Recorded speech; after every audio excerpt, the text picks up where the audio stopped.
berantakan kan, kita tinggal tuh kan berantakan, toh kita masih ngerjain serius. Ya barang-barang kita hilang. Yang lucu, kamar yang 2 ini belum ada furnitur, rempilannya masih kosong. Sementara di kamar nomor 3 ini udah ada tempat tidur. Rapi banget. Begitu masuk, ya ada si Neng, kata gitu, langsung ngomong gitu. Begitu masuk, siang-siang loh itu. Baru masuk tuh ya? Iya, ada si Neng, kata. Tuh lihat tuh. Apa tiba-tiba menghilang? Gaib? Enggak, masih ada di situ. Tapi busuk. Si rujak delimanya bau busuk banget. Terus cara dalamnya masih yang itu, hanya kotor gitu. Pegang. Begitu lihat kaget saya, di atas tempat tidur tuh ada gadis remaja ya. Satu hari tuh maghrib tuh pintu tuh terbuka tuh. Kan saya yang buka, terus tarik keceklek gitu. Nah, tiba-tiba terbuka pintunya. Selamat datang di Mikir Malam-Malam, podcast di mana cerita horor bukan cuma buat ditakutin, tapi juga buat dipikirin. Karena gak semua yang serem itu masuk akal.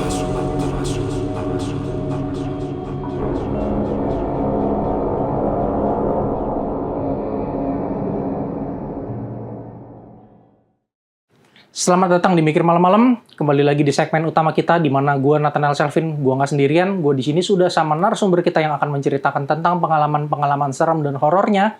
Dan kali ini gue sudah bersama dengan Akang. Halo Akang. Halo, apa kabar? Baik. Ini Akang sudah menyempatkan diri. Terima kasih banyak nih. Siap. Udah mau datang ke sini. Dan katanya pengen cerita-cerita nih ke kita tentang pengalaman-pengalamannya Akang selama dulu bekerja lah ya. Berkegiatan lah ya. Iya. Nah ini Akang sekarang pekerjaannya adalah seorang Petani nih. Petani sayur. Petani sayur. Iya. Tapi ini petani sayurnya bukan petani sayur sembarangan nih guys. Ini petaninya ngeri nih. Enggak, sayuran hidroponik kan sama sayuran judulnya. Bisa aja sih Akang. Oke. Tanpa berlama-lama lagi, kita dengar ceritanya Akang.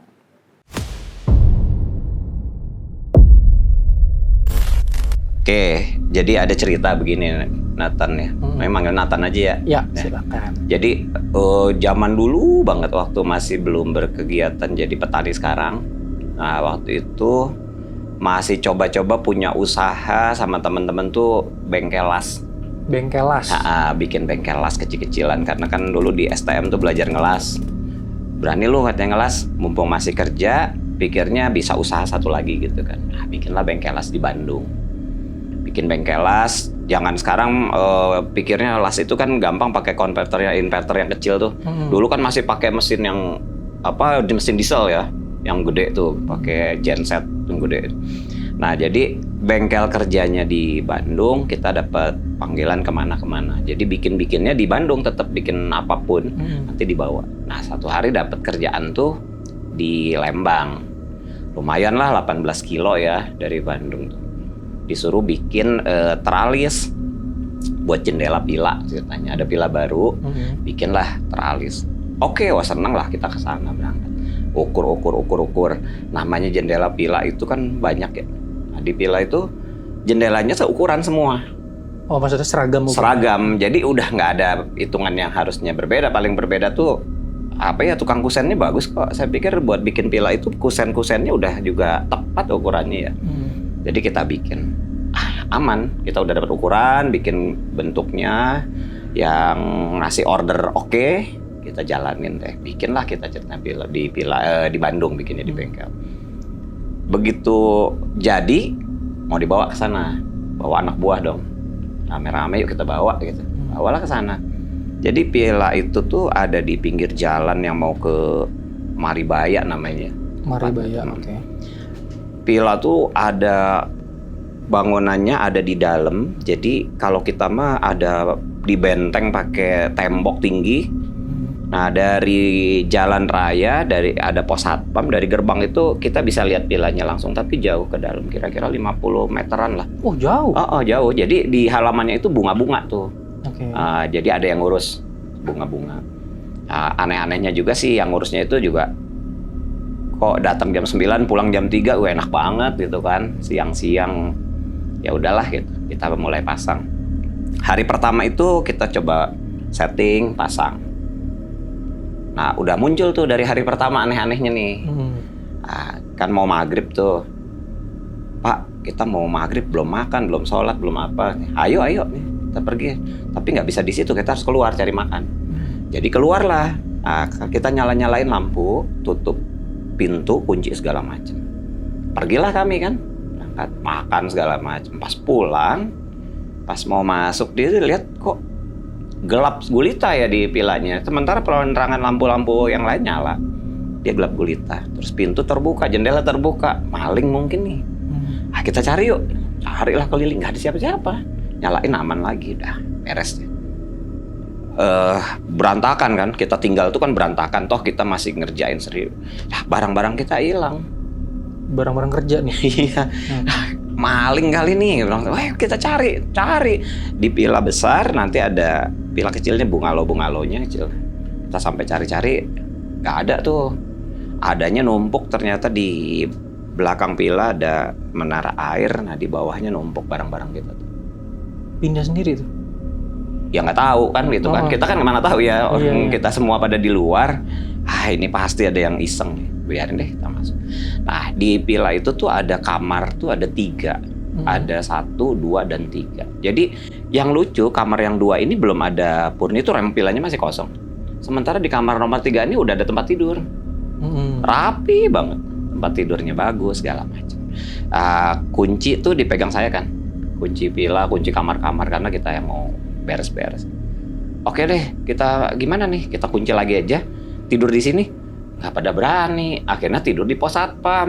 Nah, saya kan juga ngeri-ngeri sedap ya, masa tidur di dalam gitu. Ya udah kita tidur di pos satpam. Tidurlah kami di pos satpam. Satpamnya juga belum ada. Jadi kita tidur di situ sampai pagi. Pagi berkegiatan. Ada yang lucu. Si jendela kamar yang saya sebut kamar nomor 3 ini terbuka. Udah ada terbuka diganjel. Udah rapi. Itu dari awal memang terbuka gitu? Tertutup. Kan saya yang nutupin. Semua ditutupin. Setelah keesokan harinya baru kedapatan? Kan malamnya itu habis kita nemuin barang-barang, kemudian udah tutup semua. Kita periksain semua. Nyalain lampu, nyala kok normal gitu. Saklarnya mati gitu, cetak-cetaknya kok ada yang kayak matiin lampu gitu. Udah biarin deh. Nah, di kamar itu ya udah terbuka, hordengnya dia pinggirin. Yang lain kan enggak. Cuman itu doang satu tuh kamar itu. Oke, udah. Sampai anak-anak ini punten-punten ya mau buang air besar tuh di dalam kamar-kamar, takut mereka tuh. Nggak mau. Pokoknya saya nggak mau. Mendingan kita pulang pergi aja deh katanya. Dari Bandung ke Lembang. Aduh, habis lah duit nanti di jalan, waktu di jalan. Mana naik angkot dari Bale Endah itu jauh banget ya dari rumah. Kalau mau buang air tuh saling nunggu. Ada yang lucu ya, si entis itu dia masuk ke WC, pintunya harus dibuka. Jadi saya nungguin di luar. Katanya. Ya, tenang dia. Oh, memastikan kalau Akang masih di depan di sebelahnya gitu. Jadi di WC di sebelah sini ya, masa di depan dia kan ogah banget kan. Jadi sampai dia nongol palanya tuh. Kalau saya diem, dia nongol. Ada. Ya ampun, lagi nyaduk begitu, lagi buang air kok begitu ya. Saking takutnya. Iya. Saking takutnya. Nanya sama tukang kebun itu, cuman hehehe aja tukang kebunnya. Kayak ngomong-ngomong. Kejadiannya adalah setiap kita berantakan, itu barang tuh ngilang gitu. Barang tuh kebuang, ada kadang-kadang di teras gitu. Jadi kami itu selama itu tidurnya di pos satpam, nggak mau di dalam. Sorry Kang, sebelumnya ini Akang sama karyawan Akang total berapa orang? 5 deh. Saya tuh ada si Entis, Bambang, si Yadi, satu lagi tuh lupa namanya. Oke, berarti total berlima. Gitu. Berarti pos satpamnya nggak yang kecil-kecil banget ya kalau bisa muat berlima? Lega, pos satpamnya lega. Kayaknya ada kamar nantinya buat satpamnya. Oh, lagi di-prepare untuk... Jadi ada ruang jaga, ada ruang dalamnya nih. Jadi kayak gitu, agak memanjang gitu. Okay. Kita tidur di situlah, himpit-himpitan segala macam. Nah, ada yang aneh itu ketika kita masang terakhir itu ada satu bagian teralis, kita mau pasang di situ. Begitu dipasang kok ukurannya nggak pas. Si teralis yang kita bawa itu ukurannya nggak pas. Oh, kok nggak pas ya gitu. Diukur lagi, tadinya 20 cm. Oh, ini kok jadinya cuma 18. Kayaknya ini agak jenglong nih yang terakhir nih. Beda sendiri. Ya udah kita perbaikin. Karena bahan waktu itu kan kita hemat ya. Bawa dulu ke Bandung, dipotong di sana, disambung, dibenerin lagi. Bawa lagi ke sana. Blong. Jadinya blong si itunya, jendelanya. Kok blong ya? Berubah lagi gitu? Kok blong? Kemarin kita 18. Iya, kok ini jadi 20 gitu. Bikin lagi deh. Bikin lagi ke Bandung lagi. Akhirnya bikin lagi di Bandung. Ternyata kurang. Ukurannya jadi berkurang. Apa yang salah saya kok jadi 19? Kita bikin 20 jadi 19. Aduh, gimana ya enaknya ya? Apa kita bikin 3-3-nya? Nggak usah, di depan situ ada tukang las, kita perbaikin aja tukang las. Saya perbaikin lah ke tukang las tuh. Sama tukang las. Kata tukang lasnya, katanya, oke, kita perbaikin. Wah, udah dimasukin. Kalau nggak blong sempit. Nggak pernah bisa pas. Tukang lasnya sampai bilang, saya tuh bukannya nggak mau, katanya. Cuman katanya bukan nggak mau uang, cuma kalau gini terus saya pusing, kata dia bilang tuh. Capek begini terus. Ya terus solusinya gimana nih? Bilang, nanti deh coba saya tanya sama guru saya, kata dia. Orang kampung sekitar situ. Nah, udah oke, kita kerjain yang lain, ngecat dan lain-lain. Tiba-tiba, bukan tiba-tiba sih. Kemudian datanglah tukang las ini sama gurunya. Entah guru silat, entah guru ngaji, entah guru apa ya. Saya nggak tanya. Begitu masuk, ya ada si Neng, kata gitu. Langsung ngomong gitu. Begitu masuk, siang-siang loh itu. Baru masuk tuh ya? Iya, ada si Neng, katanya. Ini mau Bapak AA ini katanya mau berbaikin rumah, mau dibikin bagus. Aduh Kang, katanya jangan pabalatak, nggak boleh berantakan, nggak boleh kotor-kotor. Jadi kalau habis kerja disapu, dirapihin, nggak suka dia. Terus gimana ya? Saya bingung jadinya ya. Oh, itu ceritanya si bapak yang gurunya guru tukang las itu menyampaikan apa yang mungkin disampaikan sama si Neng. Mungkin kayaknya, soalnya dia bilang gitu. Jadi, iya. oh ada si Neng, begitu masuk juga saya juga jadi merinding-rinding. Dia bilang tuh, ada si Neng, katanya. Terus dia diam.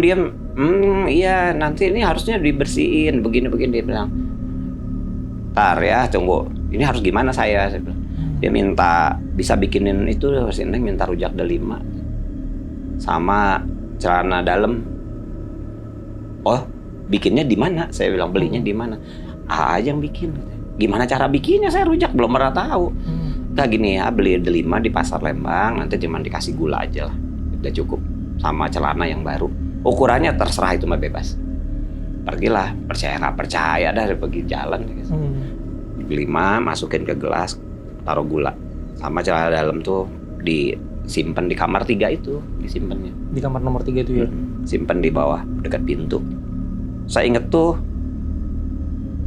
pagi kalau nggak salah saya bikin ya, kan lama banget ya. Terus sorenya tuh datang lagi tuh si bapak ini nih. Tuh lihat tuh, katanya. Apa tiba-tiba menghilang? Gaib? Enggak, masih ada di situ. Tapi busuk. Si rujak delimanya bau busuk banget. Terus celana dalamnya masih yang itu, hanya kotor gitu. Oh, iya. Kelihatan gitu kotor? Kotor banget itu kan, kotor. Oh gitu, ya udah. Nah, gimana nih, Bah? Udah bisa kerja belum? Tar, katanya. Itu dulu. Terus saya pergi aja, masih ngerjain yang lain. Dia di kamar itu. Terus dia bilang gini, pengen ketemu. Maksudnya gimana? Iya, mau ketemu Mas itu. Waduh, saya berani nggak ya? Saya ngeri banget ketemu yang bentuknya kayak gimana ya. Kita pikir-pikir kan hantu-hantuan tuh kayak gitu ya. Muka serem, bentuknya kayak gimana. Nih gimana nih? Ya udah, nanti ditemenin, jangan takut. Oke dah. Bener ya? Iya. Yang penting kerjaan saya beres. Soalnya kalau nggak beres nanti nggak dibayar-bayar, rugi kan. Nah, terus ada anak-anak itu juga. Kapan waktunya saya tanya gitu ya? Kapan? Nanti saya cari waktu. sok aja kerja dulu. Oke kerja. Ada si Bambang kalau nggak salah tidur dia, tiduran gantian tiduran. Padahal udah tahu ya dia kalau malam itu kan susah tidur, jadi kalau siangnya paksain tidur. Paksain tidur, dia teriak-teriak. Aduh, dibangunin. Ada apa? Saya bilang tuh. Ya katanya ada yang bawa apa, dia bilang tuh, bawa pecut, bawa cemeti. Mau dipecut katanya. Kenapa? Nggak boleh tidur katanya. Loh, kenapa nggak boleh tidur? Ya mungkin kita biasanya tidur di pos satpam, sekarang tidur dan di situ gitu kan. Mungkin gitu ya. Kalau saya cuman dia mimpi begitu aja. Keluarnya dari mana? Itu tuh dari pojok situ. Ya udah biarin. Tapi dan selama peristiwa saya masih di situ itu berapa minggu ya, berapa hari gitu. Kejadiannya tetap sama, jendela itu udah walaupun udah itu tuh pagi tuh dibuka. Pagi selalu ada. Padahal pintunya saya kunci loh. Pintu ke kamar itu saya kunci. Saya bawa kuncinya kemana-mana. Karena kamar itu saya istimewain ya setelah peristiwa itu pun jadi istimewa. Tetap aja begitu kebuka. Ini saya baru dengar cerita sekilas aja, saya udah wah something nih. Iya, saya kacau deh, saya bilang deh. Akhir katanya ketemuan lah ceritanya nih. Oke ya, jangan takut ya. Nanti abis isya kita ketemu. Oh, nggak tengah malam. Biasanya kan harus tunggu jam 12 malam, pikir saya. Enggak, nanti aja. Isya nih 7:30 ya? Iya, jam 7:30. Oke, saya bilang tuh oke deh, berani-berani diri. Nggak apa-apa, ada bapak nanti pegang tangannya. Terus si bapak itu bilang, nanti kamu duduk di sebelah, nunduk-nunduk aja dulu. Kalau bapak pegang tangan kamu gitu, kamu jangan pernah lari, jangan pernah takut, kamu angkat kepala. Oke. Nggak ada tuh pakai menyan, pakai ini, pakai itu, nggak ada kok. Nggak ada peristiwa klinik yang kayak gitunya ya. Kayak bukan ritual gitu-gitu. Enggak, jadi harus pakai ini, pakai itu, minta gitu. Itu enggak kok. Akhirnya malam itu saya coba duduk di situ. Anak-anak tetap nggak berani di situ. Masuk di pos satpam masih. Duduklah saya di situ. Ini posisinya berarti Di kamar. di kamar yang nomor 3 itu. Oh, melakukan ketemu sama si Neng di kamar 3. Jadi tempat tidur kita duduk di lantai lah. Oke. Tempat tidurnya, kepala tempat tidur di sana, kita di kaki tempat tidur di lantai. Duduk aja. Sila kita. Ada setengah jam kali ya sampai males banget deh, lama gitu kan pikir saya. Tiba-tiba dicolek-colek nih. Wah, saya tambah dak-dikduk ya. Wah, loncat nggak gue nih? Kan gitu ya. Loncat jangan. Tapi katanya jangan ya. Oke lah. Dipegang. Begitu lihat kaget saya, di atas tempat tidur tuh ada gadis remaja ya. Remaja pakai pakaian kampung zaman dulu. Dia pakai kemben gitu, pakai apa namanya? Jarik kalau kita pakai kebaya gitu. Cantik kampung ya, hitam itu, nggak terlalu putih. Tapi yang nggak nakutin, senyum doang, emang nggak nakutin sama sekali. Terus si bapak ini ngomong, nih Neng, katanya kan udah ketemu nih. Si A yang kerja, si A yang bikin kemarin tuh bikin rujak delima, bikin ini. Ya dia mau bikin bersih di sini, nggak ada apa namanya. Merinding saya jadinya. Nggak ada pengen bikin kotor, bikin apa, hampura katanya kalau memang kotor kemarin karena nggak tahu ada Neng di sini. Ya, tapi nggak ngomong, nggak apa, cuman senyum aja. Saya juga sempet cari tahu di pikiran saya waktu itu apa dia ngambang atau dia duduk sebenarnya kan. Apa dia ngambang begitu kan, waduh ngeri amat ya. Dia duduk, kayaknya dia nyentuh deh di tempat tidurnya. Jadi ini kamarnya si Neng di sini katanya gitu. Nanti bersih terus di sini Neng, jangan khawatir katanya. Tuh katanya. Boleh lanjutin kerja, sok katanya enggak. Nuhun katanya udah dibeliin yang kayak gitu-gitunya. Oh ya udah kalau mau pulang katanya gitu. Ya nanti disampaikan. Ya pakai bahasa Sunda ini kan dia. Mohon mungkin ditepikeun katanya. Terus saya dikejetin lagi, suruh nunduk lagi. Terus habis bangun lagi udah nggak ada apa-apa, nggak ada siapa-siapa lagi tuh. Lah kita gimana? Nggak takut kan? Katanya. Enggak. Untung katanya wujudnya masih kayak gitu. Kadang-kadang kan serem-serem ya. Minta di ini katanya, minta dikirimin apa? Dikembangin sama dikirimin doa. Di mana? ada makamnya di belakang ternyata. Di belakang bawah sih. menara air. Ya ampun, di Ya, situ juga. Tapi makamnya itu sebenarnya udah nggak ada ya. Mungkin dia dimakamkan dulunya di situ. Oh. Tanah itu kan dari tanah lama ya. Iya. Itu jalan buat ke perkebunan Bukit Tunggul ya, zaman Belanda. Nah itu. Jadi kata si bapak ini ya entah iya entah enggak menurut dia ini ceritanya sejarahnya itu si Neng ini istri tuan tanah. Dulu kan zaman dulu masih muda-muda banget juga udah diperistri Betul. gitu. Nah, istri tuan tanah kemudian meninggal dimakamkan di situ gitu. Oh. Nah, terus ganti kepemilikan. Nah, ini tuh merasa sendiri gitu. Nggak ada yang peduli lagi kan makamnya udah nggak ada sebenarnya. Cuman lokasinya sih di bawah situ gitu. Di bawah menara air. Cuman sumurnya bukan di situ kan, sumur di depan ya. Menaranya aja dekat-dekat kamar mandi. Ya udah katanya nanti beliin aja bunga. Nanti sama bapak yuk katanya kita ziarahin. Ya udah ziarahin selesai di situ. Jadi aman tuh, lancar, nggak ada gangguan lagi. Tapi ya saya nanya-nanya sama si tukang kebun itu. Ya dia juga kenapa jam 3 udah kabur? Karena sering kok ada bayangan di kamar itu gitu. Oh. Dia tuh ada orang di situ. Jadi dia juga orang sekitar situ, penduduk situ tapi takut ya. Oh. Ngeri-ngeri juga. Nah udah lancar lah kerjaan tuh. Udah terakhir datanglah yang ngasih kerjaan ya mas saya. Datang. Bos yang punya villa. Bukan yang punya villa. Oh gitu. Jadi yang punya villanya entah di mana kan saya belum pernah ketemu orangnya, belum pernah kenal. Datanglah si kok saya nih, kok Ahen nih. Dia tuh datang kan gue ngasih kerjaan, udah jadi udah. Oke, anak buah lu jangan keliaran di dekat-dekat sini dulu ya. Kenapa? Gue mau pacaran. Padahal dia udah punya istri, sorry ya. Terus dibawa pacarnya, saya kenal juga ke orang-orangnya gitu. Masuklah ke Bungalow, nggak ke villa. Masuk ke Bungalow. Anak-anak sih masih kerja kok, saya bilang. Jadi nggak, udahlah tahu sama tahu laki kok gitu. Jadi di dalam itu nggak lama sih. Mereka keluar udah, pemandangannya film semi, saya bilang tuh. Begitu keluar lari, ada apa? Kayak jurik gitu. Hantu di dalam situ. Kaget saya tuh. Ada di Bungalow gitu. Rupanya nggak boleh ya melakukan hal-hal seperti itu gitu di situ. Waduh, anak-anak tambah takut lagi gitu. Di lain pihak seneng lihat pemandangan, tapi di lain pihak takut. Ya udah, akhirnya kendor lagi. Sampai anak buah saya tuh ada yang sakit kan gara-gara yang si Bambang itu ngimpi tuh sakit, terus dia nggak mau ikut lagi. Oh. Nah, jadinya nggak mau ikut lagi, sama keluarganya juga dilarang. Nggak usah katanya ikut-ikut kalau kayak gitu bahaya. Ya mereka masih mungkin percaya ya masih gitu-gituan. Satu itu. Kedua, ada tukang foto. Tukang foto itu buat motoin lampu. Kan mereka villa itu masang lampu kayak pendor-pendor lah ya. Pendor lampu.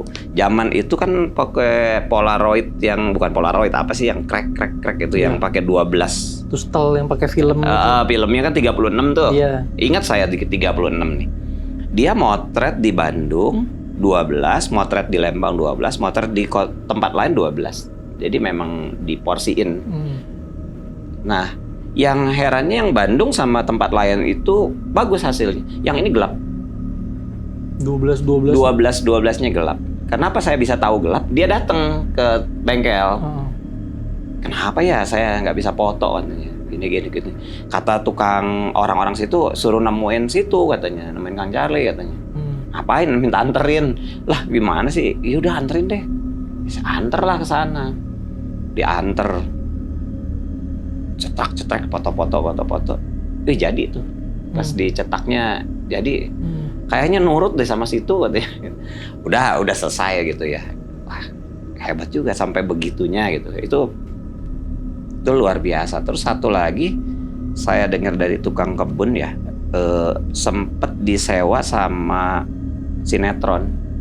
Oke. Sinetronnya kalau nggak salah dulu tuh si Manis Jembatan Ancol deh kalau nggak salah, yang ada si Oji botaknya. Iya. Nah, cuman udah beres-beres itu sewanya panjang, cuman kuat 1 malam di situ. Oh. Kata tukang kebun ya, tukang kebunnya bilang sempet katanya Kang di ini waktu itu masih hidup dia. Oh sampai gitunya, iya. Dan sampai kalau saya lewat-lewat, sering-sering lewat, belum pernah lihat ada kegiatan, kan saya ngintip terus ya. Jadi gerbang besar sama jalan raya tuh cuman jaraknya cuma 2-3 meter gitu. Kita bisa masuk cuman lihat aja gitu ke gerbang yang besarnya tuh. Nggak ada kegiatan, sama sekali nggak ada kegiatan. Saya pengen sih masuk ke situ, pengen gitu. Kuncinya nggak tahu di siapa, si tukang kebun udah nggak ada, terus anaknya juga udah nggak kerja di situ, jadi udah nggak tahu lagi tuh mau gimana. Nah, tapi hikmahnya dari situ ya, saya tuh malah udah nggak pernah takut. Jadinya ya. Nggak pernah takut begini begitunya tuh, nggak pernah takut gitu. Mau apa ya? Dulu kan ada uji nyali tuh ya, Iya. di Trans 7. Betul, si Hari Panca. Iya, 2 juta cuman nunggu dari jam 12 sampai jam 4 pagi. Siapa yang mau bayar zaman segitu? Duit 2 juta. Oh iya loh. Maulah saya ikutan lah. Itu gede loh. Saya pengen lah ikutan lah. Ikutan lah, daftar-daftar dulu tuh. Daftar-daftar di Bandung dapet. Saya kira peserta cuma saya sendiri. Taunya banyak rumahnya ya. Oh banyak ya? Banyak, terus dipilih. Dipilih, nggak tahu ya, mungkin ada yang bawa paranormal kan mereka juga. Jadi dipilih, tunjuk yang ini. Ya saya nggak dapet. Padahal kalau dapet saya mau tuh. Mau digangguin kayak gimana, sabodo. 2 juta ya? 2 juta sama duit ya, mau hantu mau apa saya nggak takut sih gitu kan. Tapi memang bikin jadi nggak pernah takut ya. Setelah itu saya kerja di Riau, di hutan, di gimana ya. Teman-teman lihat ada satu tempat itu di COB namanya, tengah hutan ya. Sampai orang ini nggak mau lagi kerja di situ, mendingan saya dikeluarin daripada saya ditaruh di situ, karena dia takut ya dihantui sesuatu. Kantornya emang serem gitu. Tapi Akang di situ ngeliat juga? Sekilas gini, teman saya sholat malam di situ. Dia bilang, bang katanya ada ibu-ibu katanya sholat barengan ibu-ibu. Ibu-ibu mana? Udah malam ini. Kalau siang mungkin, karena kan engineer banyak ibu-ibu juga. Iya kayaknya iya katanya, ibu-ibu. Mana? Nggak ada lah. Satpam juga bilang nggak ada kok. Nah kayak gitu. Terus si yang orang Batak ini, si Jamhautan ini, mulutnya terlalu ember nih. Mana hantu? Mana setan? Dikasih lihat lah, orang dibelah palanya di situ. Dia tuh? Iya, minta tolong ke kita. Sampai datang tim lain yang ngangkat dia. Di situ memang kantornya agak parah ya. Dulu kan HP masih HP yang Nokiaan itu ya. Belum ada HP yang pakai kamera zaman sekarang. HP TV malah ada, sebel juga saya. Oh, HP Mito zaman dulu gitu. Iya, nah saya suka teleponan. Dulu teleponan sama teman-teman di Bandung gitu. Kalau maghrib tuh duduk teleponan. Jadi ada pintu darurat besar. Terus lorong tuh bentuknya huruf T gini. Nah saya duduk di T-nya ini. Karena bisa lihat ke sana, lihat sini, lihat sini. Oh iya. Yang di sini ini perkantoran yang kejadian si teman saya diliatin orang terbelah nih. Yang sini pintu darurat. Pintu darurat bisa keluar gitu dari situ. Tapi pintu darurat itu berat banget, harus ditekan, buka. Satu hari itu maghrib tuh pintu tuh terbuka tuh. Kan saya yang buka, terus tarik keceklek gitu. Nah, tiba-tiba terbuka pintunya. Kan aneh ya. Lagi terbuka, terus ada apar tuh apa ya, alat pemadam api ringan di dinding. Pas saya lagi duduk, lagi telepon, tunggu, bener. Ngilang nih si aparnya. Kayak dihalangin sesuatu. Jadi kalau Nathan lewat kamera itu, set, nah kan ketutup kameranya. Iya. Kayak yang kehalangan gitu, kok hilang? Oh ada yang lewat, saya lagi selonjoran juga saya tarik. Ya sila aja lah, lewat aja lah gitu kan. Gitu. Lewat, pintu yang sana terbuka, pintu kantor. Truk dah. Oh, bener-bener berasa kayak ada yang lagi lewat tuh berarti ya? Lagi lewat. Nah, kalau satpam pada, saya kan nyebutnya Sri Kiti dulu tuh ya. Sri Kiti tuh sering bilang, bang kalau maghrib tuh jangan di belakang pintu darurat situlah. Banyak banget penampakan, memang hutan ya mas ya. Iya. Takut saya mah bukan hantunya, saya bilang tuh. Takutnya ada binatangnya, ada harimau, ada apa kan masih banyak. Nah dari situ udah nggak ada takutnya kemana-mana, kemanapun itu, mau tidur di mana, mau gimana, nggak ada takutnya. Ini out of the recordnya ceritanya, kemarin di Sukabumi pun gitu, kita lagi kerja. Kita lagi kerja di pesantren ya, di rumah pemberdayaan. Dia dikasih sama BUMN untuk bikin kebun, kami yang disuruh bikinkan kebunnya. jadi pendornya lah. Oke. Tidurnya tadinya di situ. Terus karena mau ada kegiatan, kita tidur diungsikan ke rumah yang udah 8 tahun nggak ada penghuni nih. Ceritanya nggak ada masalah kok, nggak ada masalah. Saya balik Jakarta, kemudian balik lagi ke Sukabumi. Gimana kalian, sehat semua? Sehat Pak, tapi nggak bisa tidur kemarin 2 hari. Kenapa sih? Saya tidur di kamar yang Bapak tempatin katanya. Oke, terus ada yang nyepak katanya. Ada yang nyepak, gitu-gitu. Bersuara? Iya, dia bilang berjelas sekali, ditepak, disepak. Pindah. Begitu pindah ke ruang tamu tempat dia tidur itu, nggak ada apa-apa. Besoknya tidur lagi di situ. Iya, ada yang bangunin gitu. Kalau di kamar itu? Di kamar itu, padahal dia berdua sama temennya. Saya ke situ nggak ada apa-apa kok sama sekali. Kita kan kerja itu di mana-mana ya, di hutan di mana, kita kerja di daerah-daerah. Contoh waktu di Brastagi itu juga tidur tuh di atasnya masjid. Kalau mau ke kamar mandi itu lihat itu kurung batang itu loh yang buat keranda jenazah itu. Apa yang lain sih? Aduh, nanti gimana? Minta anter. Saya enggak kan, cuek-cuek aja ya. Malah dijadiin tempat buat nyemai tanaman itu. Yang nggak ada guna gitu saya bilang. Kerandanya itu. Nah, jadi semenjak peristiwa di Lembang itu tuh tahun 2000-an deh, tapi saya lupa ya tahun berapa, lama sekali ya. Ini cerita ini sih sering saya cerita ke teman-teman ini. Tiap kali lewat situ villa itu toh, saya pernah di sini nih dulu begini-begini. Oh, nggak ada penghuni kok sampai sekarang. Jadi nggak ada takutnya lagi nanti sama maaf ya sama hantu-hantuan itu. Ya memang Tuhan ciptain kan ada ya. Ada setan buat goda manusia, entah bentuknya kayak gimana, tapi ya nggak ada takut lah. Takutnya gimana sih gitu. Dari situ sampai sekarang kayak gitu. Nah itu ceritanya sih sampai di situ ya ceritanya. Saya udah peristiwa yang di sana itu ya, selain mati lampu, barang disingkirin ya, tapi ya heran barang saya hilang itu ternyata ada di situ, kok bisa gitu. Apa bisa memindahkan makhluk-makhluk kayak gitu? Bisa. Saya kan baru ngeh ya. Emang kalau habis kerja biarin aja dulu berantakan toh. Nanti habis makan, habis ngapain kita sapu-sapu, orang mau tiduran di situ. Dan belum pernah tidur di situ. Tidurnya pos satpam. Ya gara-gara kejadian itu juga kan. Di pos satpam. Dan dulu saya suka bohong kali, salah ukuran gitu. Ternyata ngalamin sendiri ya gitu ya. Oh gini toh. Ngalamin sendiri. Oh iya kayak gitu, bersisian sama dunia lainnya kan gitu ya. Oh kayak gini. Cuman dulu nggak ada yang bayar. Kalau ada yang bayar mau nongkrong ya. Lumayan ya bawa-bawa lilin doang, korek api gitu. Iya dulu begitu. Saya mau. Nah kayak gitu. Aman tuh udah. Tapi nggak tahu nih. Saya juga belum pernah interaksi. Biasanya yang kenal sama saya tuh bengkel. Bengkelnya udah nggak ada. Udah berubah jadi toko-toko lah. Saya juga bingung bengkel dulu di mana gitu. Terus yang punya tukang kebun juga saya pengen sih cerita-ceritain itu, pengen tahu lagi selanjutnya gimana sih itu di situ. Nggak punya kontaknya sih ya. Di zaman itu emang ada HP? Iya, handphone. Belum ada. Handphone yang nggak ada ini, nggak ada WA gitu. Handphone apa? Saya punya HP itu di tahun 2003 ya, masih pakai Nokia gitu kan. Iya, nah tukang kebun ini kan belum punya. Oh iya sih. Itu dulu ketika kerja di Jakarta masih punya HP. Iya. Terus punya HP lagi ya di Riau itu tahun 2000 tuh. 2005 tuh punya HP. Dulu belum punya, kalau punya kontaknya mau sih seneng gitu. Bersilaturahmi ya. Pengen tahu juga sih apa sih yang didengar dulu tuh, iya apa betul apa enggak kan gitu, enak aja ya. Sekaligus ya pengen ya nostalgia pernah gitu karena gini. Ya ini kita nggak tahu ya. Ini kali-kali siapa tahu ya silakan Kang. Siapa tahu yang nonton nih mungkin ada keluarganya atau bahkan mungkin si tukang kebunnya nonton ya.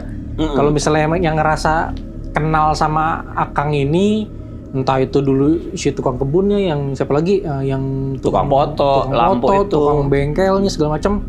Komen aja ya. Siapa tahu nanti jadi bisa silaturahmi nih sama Akang juga nih. Gitu. Tapi saya pernah ya ketemu sama anak buah saya tuh, sama Sintis itu dulu. Sekarang sih udah nggak tahu di mana, tapi rumahnya saya masih tahu ya. Cuman yang lain ini udah sama sekali nggak interaksi, apalagi yang Si Bambang itu semenjak peristiwa itu udah nggak mau kenal-kenal lah, entah dia nyopir angkot atau apa. Oh serius, sejak kejadian itu bener-bener udah nggak kerja sama Akang jadinya? Enggak, Oh. enggak. Terus abis itu juga bengkel itu kan nggak terlalu lama ya bubar juga. Oh. Saya juga belum punya mental pengusaha, belum punya apa, masih sibuk kerja aja dah gitu. Nah jadi si Entis itu kalau ketemu itu beberapa tahun ya yang lalu ketemu, masih dia ingetin peristiwa itu juga. Jadi ingat masih di Lembang waktu itu ya, aduh. Jadi ngomong orang Sunda tuh, yang dijungjurikan katanya. Jadi kalau ngobrol gitu ketemu-temu pas ada saya datang terus, Charlie gimana? Jadi ingat zaman dulunya katanya. Ya lo ayah juri gitu sampai begitu, dan mereka semua ngalamin yang sama. Jadi nggak cuma saya doang, mereka juga ikut ngalamin yang sama peristiwa itu dan yang ngerasain semua gitu. Iya. Jadi nggak cuma sendiri, kalau sendiri mungkin nyonya juga bilang, kamu cerita nanti taunya bohong lo katanya, cuma mau ikutan podcast. Iya, kalau mau bohong bikin sendiri aja, ngarang sendiri gitu bilang tuh. Terus pilanya masih jumeneng, masih berdiri. Orang teman-teman sayanya masih hidup ini, belum ada yang mati. Saya nggak tahu ya apa udah ada yang mati, cuman tukang kebun udah nggak ada itu. Udah tua sih waktu itu juga. Oh. Tukang bengkel waktu saya tanya, bengkel dulu pindah kemana? Aduh kemana ya katanya. Orang-orang situ jadi nggak tahu karena penghuni baru semua. Oh. Dulu kan gubuk-gubuk derita tuh pinggir-pinggir jalan gitu. Sekarang udah jadi ruko bagus-bagus. Oh gitu. Nah, bengkel udah nggak di situ. Terus warung makan yang Indomie yang orang Kuningan juga udah nggak di situ. Jadi kalau ditanya udah rumah makan Padang, orang Padang udah nggak tahu. Kalau ada sih saya juga pengen tanya-tanya lagi ya. Dulu kasih apa ya, paling ngasih rokok doang sih buat ngucapin terima kasih gitu ya waktu itu tuh, sampai bisa seperti itu. Aku punya banyak pertanyaan nih Kakak. Jadi yang pertama bikin penasaran tuh sebenarnya mungkin bentuk villanya ya, bentuk luar villanya. Villanya itu posisinya tuh seperti mungkin villa-villa yang di Megamendung Bogor, atau beda? Kalau kayak di Megamendung itu kan kayak apa ya, antar villa itu mungkin agak jauhan gitu. Nah kalau yang di sana tuh, yang di Lembang, apakah kayak gitu juga atau memang dia tuh sebenarnya daerah rame? Rame sebenarnya. Oh memang daerah rame? Daerahnya ya dulu mungkin ya pinggirnya masih kebun, pinggirannya, seberang juga masih kebun. Kalau saya lewat sekarang, padat lah. Udah memang bangunan semua gitu, jalan Iya, cuman di pinggiran tembok itu waktu itu juga masih rumah penduduk. Seberang-seberang masih banyak rumah penduduk yang petani lah segala macem. Cuma bentuknya tuh kayak gini nih, Nathan nih. Jadi kotak gini. Ini jalan rayanya. Oke. Ini di sini gerbang. Nah, pilanya di sini. Pila di sini yang besar, ini talang airnya di sini nih, menara airnya di belakang sini, paling pojok. Ini pilanya, ini bungalow. Ini kebun bunga. Waktu itu banyak bunga, terus rumput-rumput nggak keurus lah. Jadi jalan ke sini tuh ada 50 meter nih jalannya. Memang besar, ini udah dikurung semua pakai tembok tinggi. Ini juga gerbangnya nih nggak bisa orang lihat langsung, harus ngintip. Karena gerbang besi yang tinggi itu. Cukup rapat lah ya. Jadi kayak gitu. Nah, ini jalan raya nih. Pos satpamnya di sini tah. Rame ini di sini yang rame. Ini kebun. Itu seberang kebun. Bengkelnya di sini nih. Bengkel las itu di sini, agak ke bawah bengkel las. Tukang kebun rumahnya nyebrang, ada jalan kecil nyebrang di sini tukang kebun. Jadi nggak jauh-jauh, memang di situ aja. Dan saya juga taunya ke situ gitu kan. Hanya rame sebenarnya, masih rame. Kalau saya pikir nggak terpencil jauh di atas gunung. Iya, kalau Megamendung kan gitu ya. Ini enggak, karena pinggir jalan. Nah terus Akang ngerasa nggak mungkin sejak kejadian itu, kayak yang tadi tukang foto nih, dia kan moto nggak bisa, tiba-tiba begitu ngajak Akang jadi bisa.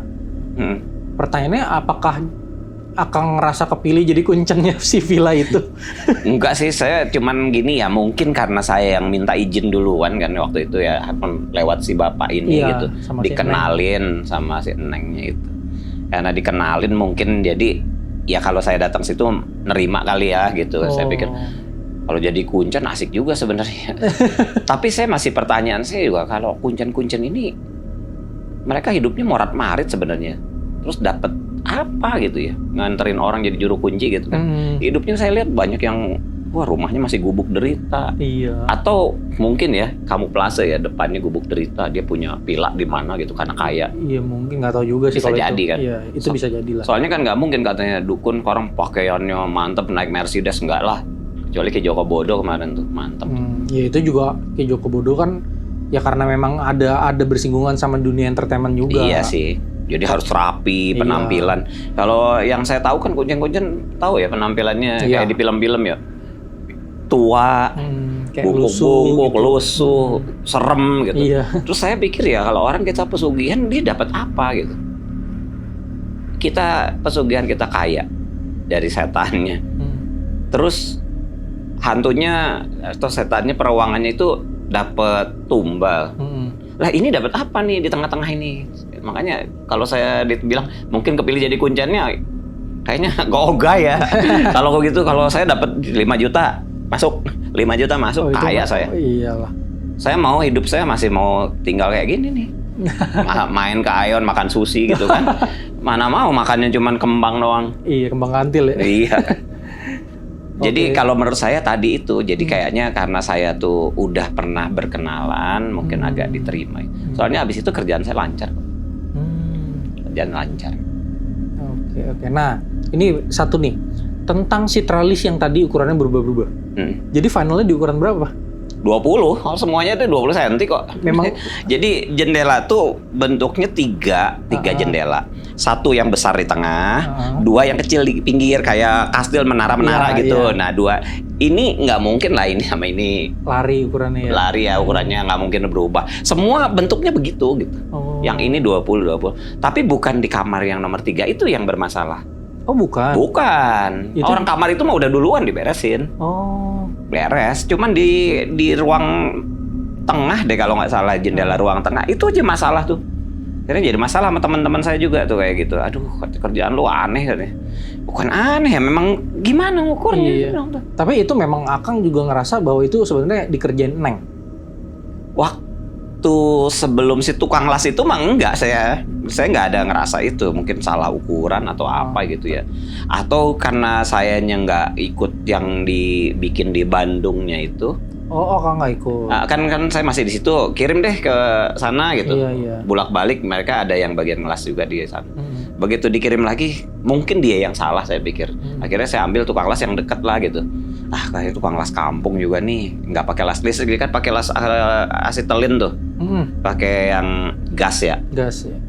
Emang harusnya pakai listrik. Cuman ya udahlah pakai gas gitu. Sama dia dibuntungin ya. Ini kayaknya nggak pernah kerja yang ginian nih. Biasanya ngelas knalpot kali, ngelas delman ya waktu itu. Jadi saya pikir dia yang salah gitu. Bolak-balik. Dan kalau logisnya juga saya masih logika, ya itulah dia yang salah. Cuman setelah itu ya suka nggak suka, saya bilang percaya nggak percaya, saya nggak minta cariin solusi dong. Cariin dukun kayak cariin apa, saya nggak berusaha nyari gitu. Saya masih pakai logika aja. Apa kita bikin 3 ukuran gitu? Gak usah, nanti saya panggil guru saya ya mangga gitu, silahkan. Ternyata kan seperti itu. Dan sampai hari ini saya masih apa ya, punten-punten masih sebel kalau ada di keluarga ada yang klinik-klinik gitu tuh. Saya nggak suka gitu. Buat di keluarga saya nggak suka. Saya bilang tuh sekali kita apa istilahnya ngundang, kita nggak akan bisa lepas. Iya.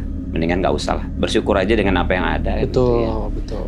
Ada yang bilang kamu harusnya karena pengusaha nih harus pakai isian, harus begini, harus gini. Lah saya pikir orang mau suka mau enggak, ya biar aja orang lain. Iya. Gitu maksudnya. Jadi bukan di kamar yang itu yang bermasalah, tapi yang di luar.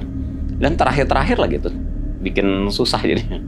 Terus si Koko itu mau hihi-hohe di bungalow itu juga menurut Akang itu kerjaan Neng bukan yang nakutin dia? Saya sih nggak bisa bilang itu si Neng atau apa ya, tapi begitu abis selesai saya bertemu, nah terus dengan peristiwa-peristiwa yang ada yang pengennya bersih dan lain-lain, ya mungkin beliau nih, jadi kepengennya bersih lah gitu. Ya memang nantinya Topila terserah orangnya mau apa gitu ya, betul. Cuman mungkin pada saat itu nggak setuju mungkin ya. Aku jadi penasaran, maksudnya itu kan waktu Akang datang kamar 1-2 masih belum ada furnitur, kamar ketiga udah rapi. Nah, Akang kepikiran nggak kalau sebenarnya mungkin ya yang bikin villa pertama kali itu tuh memang mengkhususkan si kamar 3 tuh kamar khusus si Neng sebenarnya? Awalnya sih enggak. Pikiran saya adalah gini ya. Ini mungkin bertahap ya. Masuk furniturnya bertahap. Seingat jelasnya saya tuh kamar-kamar lain tuh kosong. Kamar 1, kamar 2. Jadi bentuk villa begini nih. Ini pintu masuk. Ini ada kamar besar, ini kamar besar. Nah, ini kamar 3-nya sini. Oh, justru di depan. Nah, di depan. Jadi agak ada sayap yang maju sedikit. Nah, di sini ini kamarnya kosong, nggak ada apa-apa. Ini kamarnya kosong, nggak ada apa-apa. Ukuran ketiga kamarnya sama atau beda? Ini kecil, yang ini besar nih. 3 yang kecil. Yang 2 ini besar, Oh. kamar utama kayaknya. Baru ini ada kamar lagi tambahan. Nah, ini di sini di sebelah kamar ini toilet di luar nih. Jadi anak-anak tuh nggak mau toilet ini nih. Ini nggak ada toilet, yang ini ada. Ini nggak mau nih, jadi maunya di luar sini. Oh, di luar bangunan. Bukan di luar bangunan, nempel sama bangunan. Tapi posisi pintunya di luar. Kayaknya buat nanti yang toilet tamu lah, pekerja lah gitu. Supaya nggak masuk ke kamar. Iya. Jadi toiletnya di situ. Oh. Jadi ingat banget itu, masih inget denahnya saya tuh ya. Kalau itu nanti kita tampilin nih denahnya nih. Kita gambar-gambar coret-coret ya. Tapi berarti setelah kejadian baru Akang ngerasa itu kamar ketiga memang kamar Neng? Ya udah ditunjukin di situ ya iyalah. Awal mulanya sih yang agak ini kok jendela ini loh yang jadi masalah nih. Iya, dikunci tapi bisa kebuka. Ya sayang tutup kok gitu. Jendelanya tuh yang bukanya begini ke atas. Iya, yang locknya ke bawah gini kan? Iya, locknya di bawah. Terus di pinggirnya ada cuntingan buat ganjel. Iya. Ah, yang nanti mesti dicantolin gitu kan? iya. Oke lah kalau dia terbuka tanpa dicantolin. Iya. Ya, mungkin kuncinya los ke bawah angin kepuk-kepuk. Lah ini kan nyantol gitu. Sorry, ini nyantol. Nyantol lah, orang terbuka kok. Wah, gila, berarti kebukanya gede lah. Segini kan, biasa Iya, segini. Terus itu si hordengnya itu loh yang ini kan hordeng nih. Kalau di itu kan ada ikatan. Ada ikatan. Nah, itu kayak gitu kan udah nyangkut gitu. Gimana sih ceritanya? Itu juga udah nyangkut. Iya. Waduh. Iya. Kayaknya berarti emang si Neng ini suka ini ya, suka apa ya? Suka rapi-rapi gitu ya. Ada sekali waktu ya. Saya lupa ingat atau ingat lupa ya. Ada bunga di situ tuh. Oh. Tapi bunganya bunga dari kebun. Bunga dari kebun, ada bunga nih bunganya. Ada kadang di lantai, ada kadang di tempat tidur. Cuma saya pikir apa ya, tukang kebun mungkin ya, lihat jendelanya terbuka kan, kita kan udah nggak perhatian yang gitu-gitu lah. Lempar situ karena ada di lantai, ada di situ.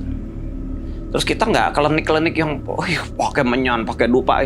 Terus si bapak itu gini enggak, biasa aja, cuman pegangan tangan saya doang gitu. Waktu itu peristiwanya. Iya. Aku rasa sih memang tukang kebunnya pasti tahu sesuatu sih, cuma nggak mau ngomong aja ke Akang. Jam 9 dia pokoknya muncul, jam 9 pulang jam 3. Nggak mau lebih sore lagi. Malah Akang yang nginep-nginep ya. Iya, karena kita memang kerja ya. Temenin mau pulang aja, pulang. Sampai kayak gitu.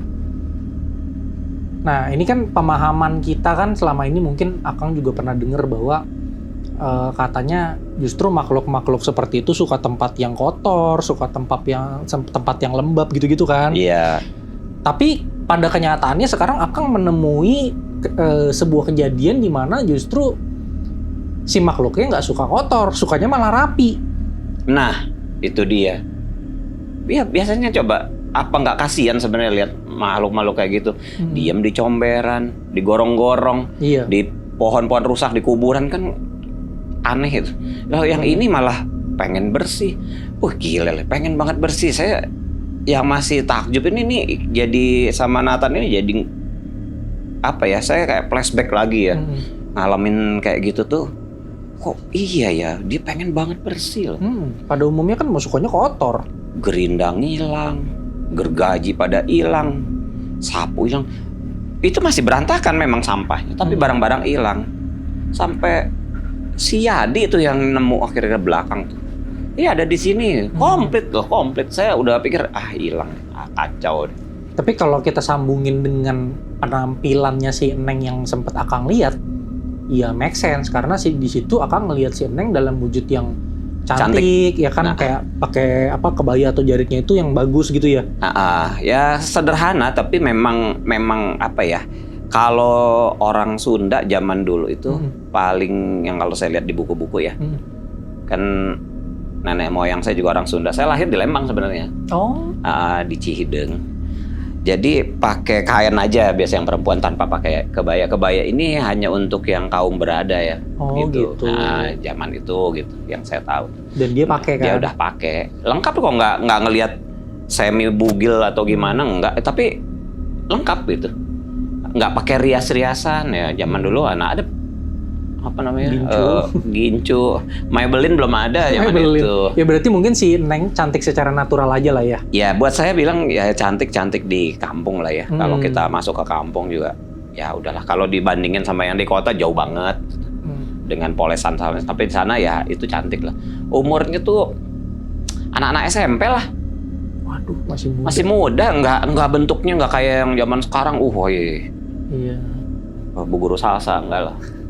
Nggak kayak gitu, tapi anak-anak ini saya juga lihat masih anak-anak ini. Tapi Akang sempat diceritain nggak sejarah tentang si Neng ketika masih hidup tuh dia meninggalnya kenapa gitu? Oh enggak, cuman si bapak ini ketika sudah ritual itu beres, dia cerita gitu. Ini makamnya ada di belakang. Jadi dulu tuh dinikahin sama tuan tanah sini nih, yang punya tanah di sini. Dimakamkan yang tadi saya bilang ketika beralih pemilikan mungkin yang punyanya tuan tanahnya entah orang kita atau orang Belanda, kita kan nggak pernah tahu ya, karena di situ kan ada perkebunan kina tuh ke atas. Pindah, akhirnya mungkin dia terlupakan ya. Iya mungkin terlupakan. Nah sekarang ada lagi dibikin gitu, ya dia mungkin eksis lagi. Tapi yang saya masih heran itu, kenapa di kamar itu, benar Nathan juga bertanyanya, kok cuman di kamar itu yang udah ada furnitur ya sekarang? Ya balik lagi, yang logikanya adalah diduluin. Karena udah rapih, memang kamarnya udah rapih. Yang lainnya furniturnya belum ada deh, masih kosong-kosong belum gitu. Aku tuh jadi denger ceritanya jadi keinget ini loh, hotel yang kamar nomor berapa tuh, yang kamarnya Nyai Roro Kidul. Oh yang ini di Samudra Beach Hotel ya? Jadi kan memang ada kamar yang dikhususkan gitu kan. Aku tuh jadi kepikir apakah kamar itu memang kayak gitu loh. Ya jadi apa ya, ya pikir saya cuman sampai di situ ya. Orang ruang tamunya aja yang tempat kita kerja itu masih nggak ada apa-apa kok. Iya. Masih blong. Itu udah fix sih, pasti dikhususin sih. Nah terus sekarang pernah lewat ke situ lagi nggak, ke villa itu? Kalau lagi ke Lembang itu ya pasti lewat deh. Pasti lewat? Pasti. Saya tuh ngambil jalur itu kan dari Dago ya. Jadi kalau ke Lembang itu jarang saya lewat jalur yang Setiabudi nih. Jalur Lembang langsung Bandung itu jarang. Karena full macet kan. Jadi ngambil dari Dago. Yang pertigaan terus naik ke kanan. Pertigaan mana? Aduh namanya apa ya? Dia kan Dago kan ke kanan tuh. Oh, kalau dari bawah dari Bandung kan Dago nih. Set, nanti kalau lurus ke sana ada hutan Dago Pakar, KPKP. Kita yang ke bawah tuh ke arah Lembang. Nanti lewat situ nembusnya ke jalan raya yang mau ke arah Maribaya tuh, tempat air terjun. Nah, kalau mau ke Lembang lurus, kalau Maribaya belok kanan. Nah, kita lurus. Kalau lurus itu lewat villa itu. Nah, itu gimana? Terakhir kali dilihat kondisi villanya tuh saat ini gimana? Yang saya lihat ya pagar BRC-nya itu, BRC-nya masih ada digembok. Terus si gerbangnya masih tertutup, kusam ya. Warnanya masih udah mulai pudar nih. Terus rumput-rumput, satpam nggak ada. Nggak ada, pos itu nggak ada penghuni itu. Terus rumput di depannya itu penuh rumput lah, kayak nggak terurus. Jadi kayak nggak ada yang ngehuni sebenarnya, nggak ada serikitinya, nggak ada yang ngurus, kayak gitu loh. Nggak ada yang nyewa-nyewa juga gitu kayaknya ya, kalau udah kayak sampai kayak gitu ya. Bisa jadi ya, soalnya nggak ada itu, nggak ada tulisan villa disewakan sih ya. Sebenarnya di depannya nggak ada, nggak ada. Saya masih ingat di sebelahnya juga masih, kalau nggak salah sih kebun tapi udah ada rumah gitu.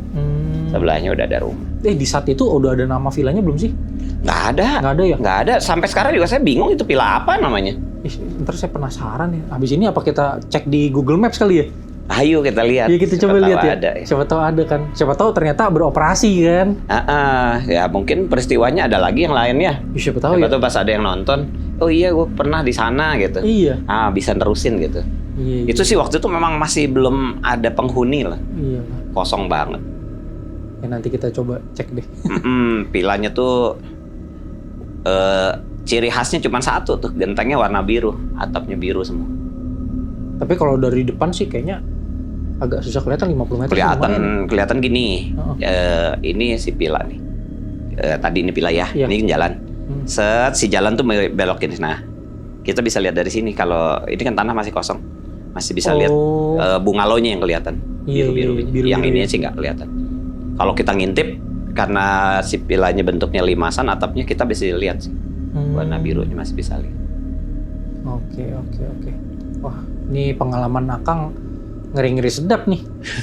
Saya juga belum pernah kenal sama penghuninya, pemiliknya maksudnya. Pemilik bener-bener belum pemiliknya. pernah. Jadi ya siapa tahu malah ketemu ya lewat podcast ya.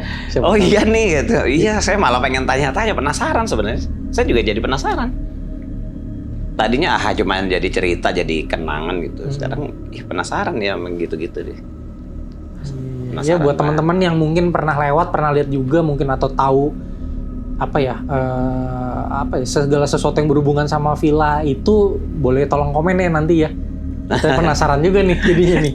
Iya, siapa tahu ada di luar pengalaman singkat, cerita singkat tadi, ada juga yang punya pengalaman lain atau malah saya pengennya tadinya Pak tukang kebun itu cuman almarhum. Kalau dipanggil ke sini apa nggak ngeri ya? Gitu. Apa anaknya gitu pernah dengar dari bapaknya gitu kan? Iya, bisa jadi ya. Tapi padahal kalau Akang tahu rumahnya bisa nyamperin ya padahal ya. Waktu itu udah nyamperin kan ke rumah situ tuh. Nyarinya sih emang si Abah itu ya. Terus si anaknya juga ada salah satu perempuan di situ bilang lagi kerja di Bandung katanya. Wah ya susah. Terus saya nggak minta nomor WA juga. Coba deh nanti kalau saya ke Bandung saya juga coba ke sana deh, pengen lihat. Siapa tahu ceritanya jadi berlanjut ya. Iya, pengen tahu. Iya. Cuma sampai kejadian seperti itu tuh ya memang luar biasa. Buat saya masih luar biasa. Mungkin aneh-aneh aja sampai sekarang jadi kepikiran juga. Iya juga ya aneh ya. Jendela itu kebuka. Tapi terus tuh kalau dipikir-pikir soal si Neng tuh gimana ya? Dibilang kasihan sebenarnya ya. Pengen sih pengen tahu ya masa lalunya gimana. Iya, aku jadi penasaran juga dia tuh kenapa gitu, meninggalnya juga kenapa. Tapi nggak ada ini sih, si bapak itu nggak cerita yang mengerikan nih meninggalnya entah dibunuh entah apa, enggak. Cuma ada makamnya di situ gitu. Jadi ada menara air tadi yang di belakang sini, di bawah situ, di toren ya, menara toren di bawah situ tuh dikembangin. Nggak ada bekas makam kok, rumput biasa. Kata si bapak itu kalau digali juga udah nggak ada kok. Ya memang udah puluhan tahun mungkin ya, udah hilang, debu jadi debu gitu. Iya betul. Cuma kalau Akang lihat dia dalam kondisi Akang bilang umur-umuran SMP kan, ya kita taunya kan perwujudan muncul seperti terakhir kali dia hidup. Iya. Berarti kan dia meninggalnya masih muda banget loh. Iya betul. Kenapa ya gitu loh? Sakit ya kan? Mungkin sakit ya. Kalau zaman dulu kan, ingat saya juga waktu saya kecil mau ke dokter itu kan susah gitu. Iya sih. Harus naik oplet lah. Apalagi di situ kan harus sambung menyambung itu. Iya sih bener sih. Kalau zaman sekarang pakai motor terus klinik di sebelah. Iya. Dokter yang nyamperin. Kalau sekarang gitu. Kalau dulu susah. Susah. Mungkin daerah-daerah kecil gitu ya susah sih. Dulu pabrik oto aja masih belum seperti sekarang, masih rumah. Waktu saya lahir dulu ya. Nah, jadi waktu kemarin itu juga masih kayak gitu deh, masih jelek. Lembang belum semacet sekarang, belum ada floating market belum ada. Iyalah. Zaman waktu saya ke situ tuh kerja di situ. Masih susah kok. Iya. Sekarang mah udah rame banget macet. Macet. Macet. Makanya jadi bikin penasaran sih. Bikin banget penasaran. Iya. Ya, semoga kita bisa dapat cerita-cerita berikutnya deh berlanjut nih. Semoga ya. Iya. Menarik sebenarnya sih. Kayak kita tuh kayak ngegantung gitu loh kisah tentang si Neng nih gimana gitu. Iya. Cuma ya umurnya segitu ya, masih muda. Nih saya langsung ngebayang dia lagi duduk di depan saya nih sekarang nih, seneng gitu. Ingat kok iya ya dulu ada duduknya tuh bersimpuh ya, gimana bersimpuh tuh gimana duduk? Ya, nah gini nih, ya. Kan emok nih kalau perempuan di Bandung itu di orang Sunda tuh diajarkan seperti ini dulu. Terus dia tangannya begini, senyum aja, ya senyum. Cuman enggak, gitu, bibir ke bawah enggak. biasa aja kok gitu. Kayak anak-anak pada umumnya. Cuma ya itu salah satunya pakai kebaya gitu. Zaman itu yang punya kebaya, ya yang orang punya. Gitu loh Mas Nathan. Iya. Wah, terima kasih banyak nih Akang ceritanya. Ya sebenarnya apa ya, senang aja ceritain yang itu gitu kan. Dibilang serem tuh ya nggak serem-serem juga sih sebenarnya ya. Cuman membekas banget ya. Ya kalau serem yang jump scare gitu kan nggak ada ya. Iya. Kayak tiba-tiba ada penampakan, tiba-tiba bagaimana. Cuman hal itu aneh gitu kan, tiba-tiba hilang dan lain. Yang pasti membekas tuh sama anak-anak yang kerja itu tuh, mereka tuh ikut ngalamin gini ya. Apalagi si Entis tuh, kalau denger dia tuh masa buang air besar minta ditungguin. Masih kontekan sama Entis? Nggak ada. Udah nggak ada ya? Nggak ada. Saya juga udah males ke daerah tempat tinggal dia tuh. Udah lama gitu. Kalau masih kontekan kan kirimin link video ini nanti.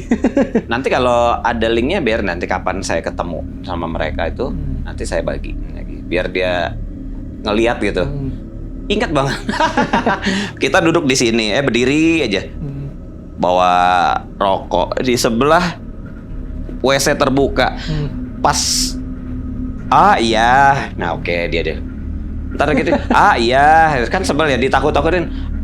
Diem aja sayanya. Nanti dia tuh nongol begini. Ya ampun, itu orang. Iya, tapi gantian di situ. Iya, saya juga di situ kok, nggak ke dalam-dalam. Karena pikirnya belum ada apa ya. Kalau kita tuh perlengkapannya juga ada, terus di dalam WC-nya duduk. Saya kan males banget kalau WC duduk zaman itu. Kayak nggak puas belum gitu. Biasa. Oh, belum biasa. Belum biasa. Kalau sekarang ya sambil main HP malah. Iya sih. Iya. Bermeditasi di WC ya. Iya. Banyak di situ dapat inspirasi. Bener. Gitu dah ceritanya. Oke. Sekali lagi terima kasih banyak nih ya Kang udah mau bercerita. Sama-sama. Nah, jadi pesan yang bisa diambil dari cerita ini adalah jangan bermaksiat ya. Karena tidak semua villa bisa kalian jadikan tempat untuk hihi hohe. Terkejadiannya aneh-aneh lagi. Buat iha nggak bisa. Iya, ada yang nggak bisa ternyata. Terus ya memang kebersihan ya? Ya benar, kebersihannya. Kebersihan, Jadi biasain diri untuk, apalagi kalau kita datang ke tempat orang ya. Ya kan kita bertamu kemana, kita biasain untuk kayak ya yang simple-simple deh, habis makan dirapiin, jangan buang sampah sembarangan, kalau ngerokok jangan ngabu sembarangan, yang simple-simple gitu aja. Itu di villa ya? Kan kita kalau naik gunung juga kan gitu tuh. Iya, gunung lebih parah lagi. Padahal kan villa ini bersih gitu kan. Di gunung yang segitu kotor ya, berantakan. Iya. Kita aja nggak boleh buang sampah. Nggak boleh.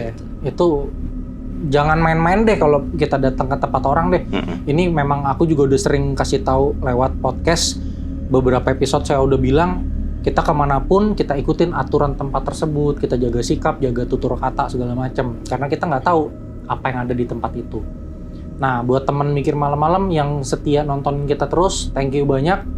Dan buat kalian yang pengen ceritain pengalaman kalian juga, mungkin kalian punya pengalaman-pengalaman serem, punya pengalaman-pengalaman seru seperti Akang, kalian boleh isi link di bawah ini, udah kita tampilin, kalian isi linknya di situ, nanti akan kita kontak. Nah, sekali lagi terima kasih banyak Akang. Siap, senang bisa cerita-cerita juga. Senang juga bisa kenal dan ketemu Akang, denger ceritanya seru. Iya. Oke, mungkin episode Mikir Malam-Malam kali ini sampai di sini. Gua Nathaniel Selvin pamit. Saya Cari Cerdapati. Pamit juga. Oke, sampai jumpa di video berikutnya. Dah. Saya juga ini lagi penasaran nih. Kita lihat Google Map. Iya benar ya. Saya malah kok nggak mikirin ke situ. Kita pakai layar ini aja. Ini bungalow-nya 2 nih. Nah, waktu itu sih foto di sini. Yang ini masih belum begini ya. Ini masih bunga-bunga kebon lah. Ini berantakan itu di sini. Nggak tahu ini kelihatan ini kayak ada teralis. Oh ini nih. Nih. Ya teralis saya. Ini masih. Ya ampun. Beneran ini teralis saya nih. Saya yang ngarang gitu, ngarang bentuknya. Ya ampun, masih dipasang.